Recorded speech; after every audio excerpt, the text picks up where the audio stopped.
परमात्मने नमः। श्री परमात्मने नमः। श्रीमद्भगवद्गीता श्रीमद्भगवद्गीता अथ त्रयोदशोऽध्यायः। अथ त्रयोदशोऽध्यायः।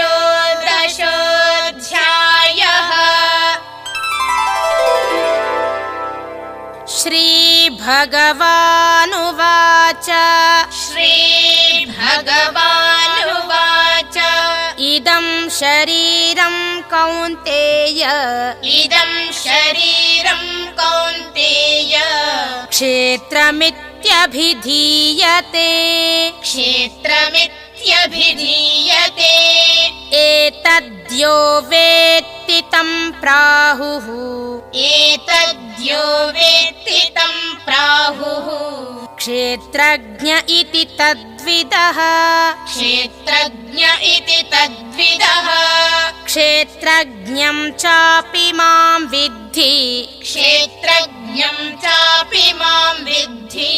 सर्वक्षेत्रेषु भारत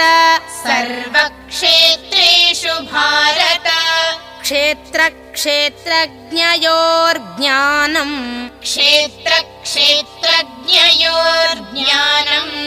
यत्तज्ज्ञानं मतं मम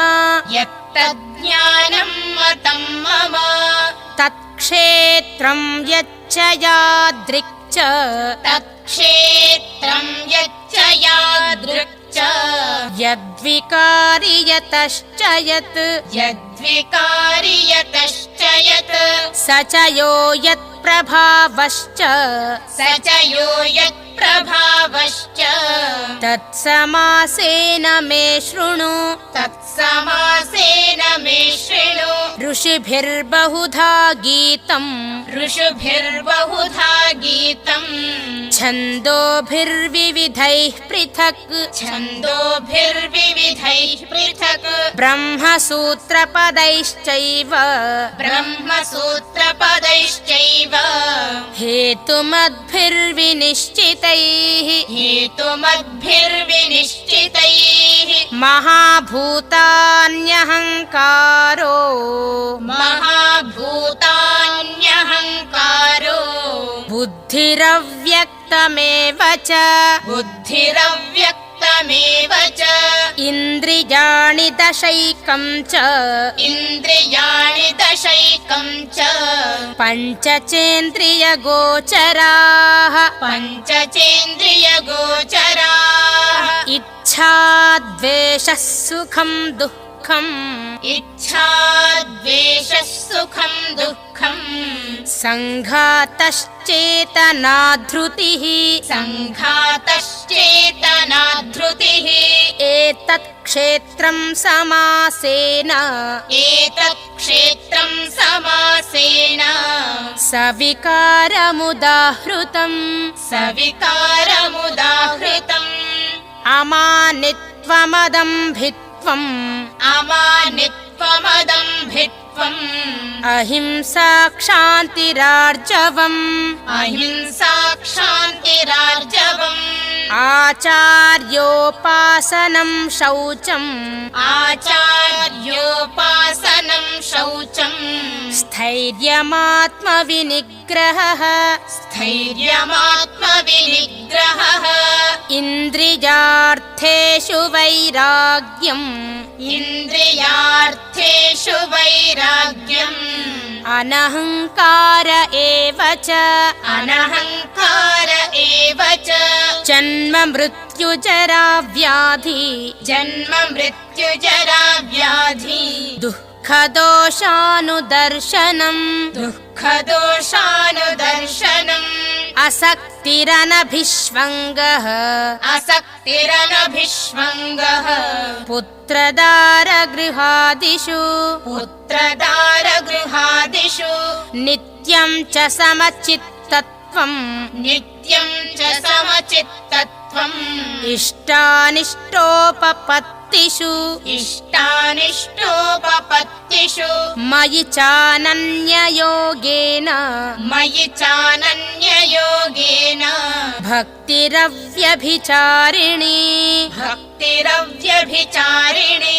विविक्तदेशसेवित्वं विविक्तदेशसेवित्वम्